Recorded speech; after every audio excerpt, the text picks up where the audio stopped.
Alright guys, so we're just gonna get right into it. We're gonna try and skip all this dialogue immediately as fast as possible. Slight difference from the PS1 version.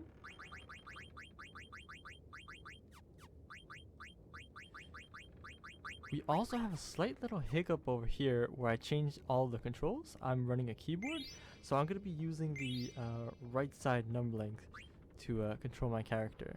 Unfortunately, I don't have an analog controller that I can use on Steam version. And you'll see slight difference here. When it comes to some of the movement, it'll be a little bit derpy, I guess you could say. But for the most part, it's pretty solid, this gameplay. The one thing I want to say is there are a little bit of mistakes, but you always want to be as consistent as possible. And when the RNG is its best, sometimes you don't really got much of a choice.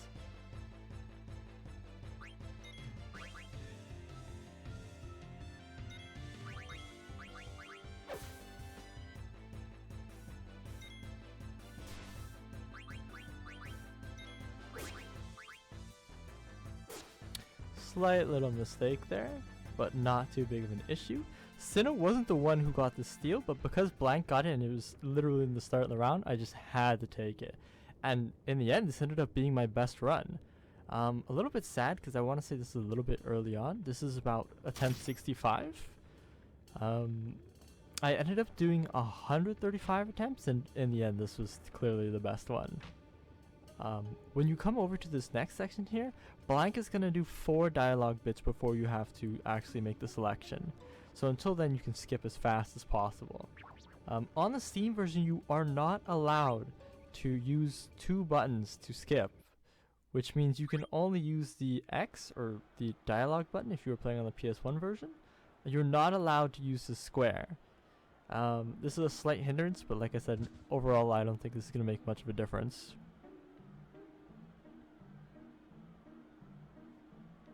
Poor Vivi, I always love this scene.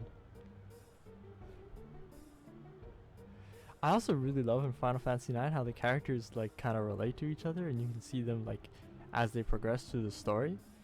So Ilya's grandmother's working on the dress right now, and we're gonna go to her home.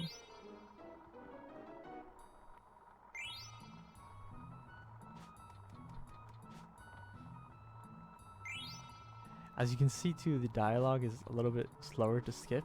You really can't get it much faster than that, but this is like very slight, like maybe 1/10 of a millisecond.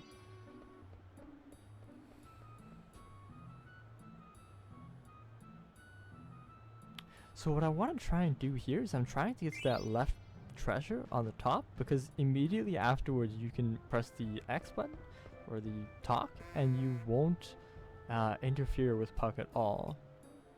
Now here I go for the default treasure way compared to Monkey Slingers, where he goes with the diagonal run.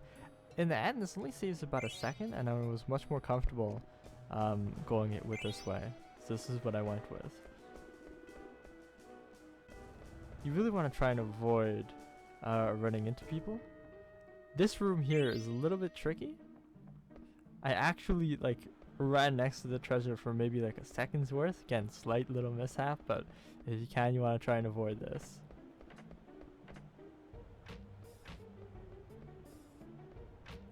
Another reason why I kept this run is because here I got Ilya to leave the house, which is going to save me about a second or two if I would have done it compared to on disc 3.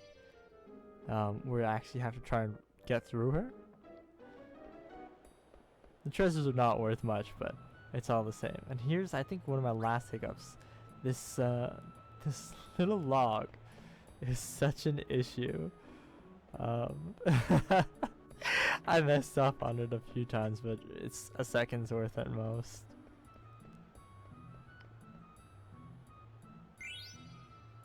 And this is the last, we're going to come to the last little thing that possibly could have gone a little bit better.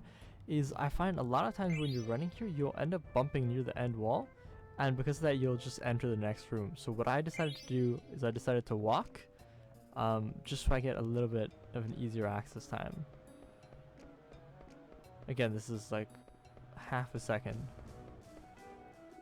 So in total, this run could have been about maybe 5 seconds better.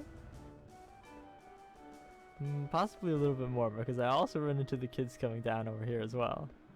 Oh, so bad.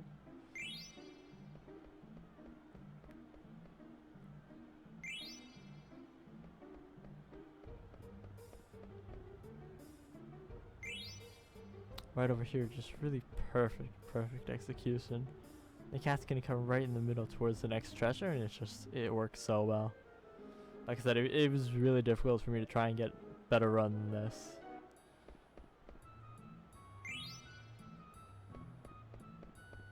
Obviously, I'm still a little bit rusty, but for the most part, just really solid gameplay.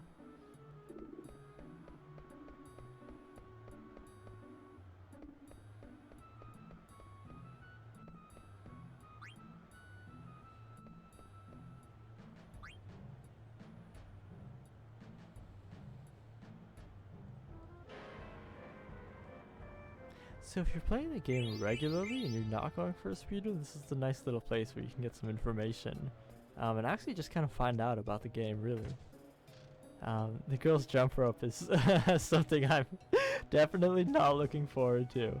I have a lot of issues with the jump rope so far. It's it's the only minigame I haven't been able to master so far, but I believe I've got a tactic for the 200s now, because I was consistently being able to get through it previously.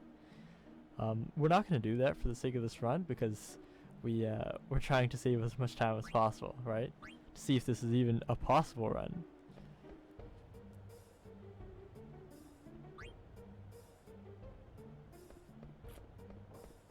On a side note, again, if you're playing this regularly and Gilgamesh comes up, which is also called Alleyway Jack, he's just such a nuisance, and you can see him come in the background at the end of this.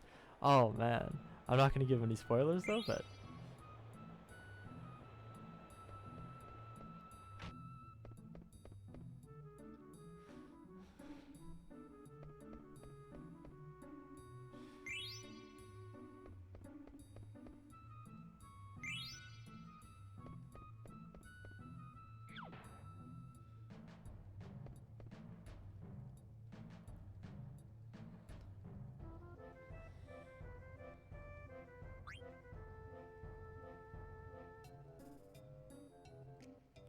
God, the music is just so good. I love it so much. Here we're gonna come to the last little bit where we meet Kupo and Stiltskin.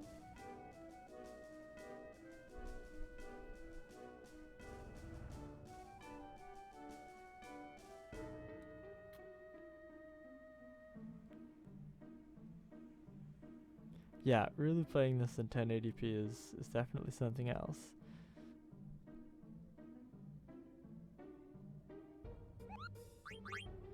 So it looks like we're gonna come to the end of this.